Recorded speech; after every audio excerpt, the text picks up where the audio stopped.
Pues imagínate con lo que tengo encima, ¿no? Bueno, esta mujer acudió al hospital abogado en mano para parir con su abogado al lado, para defender su derecho a no llevar mascarilla y tampoco intentar no someterse a una prueba PCR que, como saben, cualquiera ahora mismo en pandemia que acude a un hospital para una intervención de cualquier tipo tiene que realizarse esa prueba PCR por su seguridad y por la del resto del hospital. Bueno, pues esto es lo que ella quería, intentar evitarlo, y lo ha conseguido. De hecho, bueno, pues todo el equipo que atendió ese parto tuvo que vestirse con un EPI, ella no llevó mascarilla, tampoco se le hizo esa prueba PCR y todos la atendieron Almudena Talón como si de un caso positivo se tratara. Cuéntanos.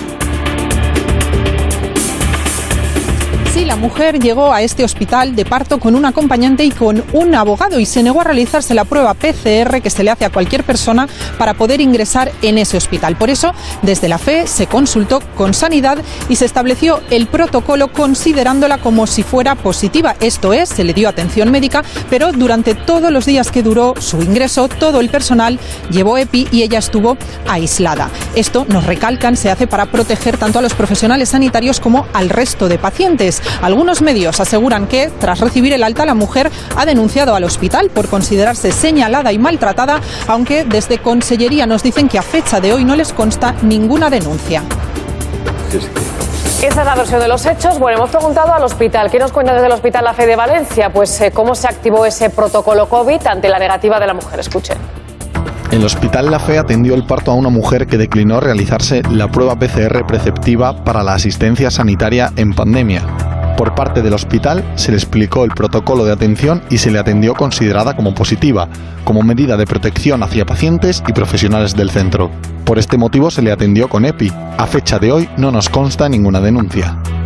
Importante, el Hospital La Fe insiste en que a ellos de momento no les ha llegado esa denuncia, que la paciente asegura que se ha presentado por el trato que le dieron. Hemos preguntado por esto al doctor Carballo, que ha estado esta mañana en Espejo Público, y esto es lo que nos ha dicho. De lo que estamos viendo ahora mismo en los servicios de urgencias y en los hospitales, ¿no? El principal factor de riesgo en nuestro país ahora mismo es no estar vacunado. Antes era tener por encima de 80 años, el tener patologías crónicas. Ahora, sin duda, es el no estar vacunado. Y con esta variante, más.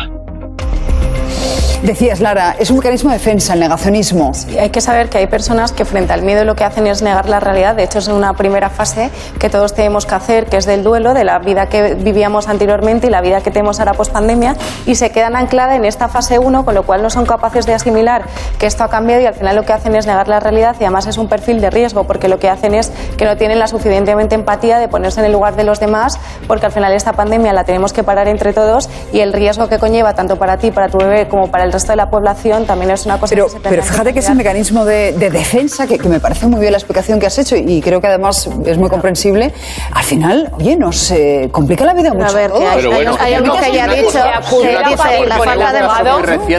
Claro, pero también es la falta de empatía. El individualismo feroz. A ver, porque es indignante casos como este y hay otros. Es decir, si esta misma mujer, en lugar de ir embarazada, es decir, acudir a un hospital a ser atendida del parto, tuviese una enfermedad seria, se habría negado a hacerse la PCR, buena pregunta, con lo cual no hubiera entrado en el hospital porque es rigurosamente preceptivo. Es decir, si hubiese ido exigiendo la curación, toda esta gente que además luego tira tanto de leyes, ¿no? Exacto, ahí voy. Claro, porque enseguida tiran de leyes, ¿no? El que tiene poca razón suele tirar mucho. Es que de aquí leyes, yo denuncio mucho. Y entonces, solo ese remate. Hace bien poco, la semana pasada, he tenido un caso cercano de alguien que tenía un hermano de 42 años que venía negándose de una manera chulesca a hacerse todo esto y tal. Ha tenido un leve traspiés de un accidente leve de coche y han tenido que llevarle y tal. Está a punto de morir hoy mismo por no vacunarse. Entonces, ante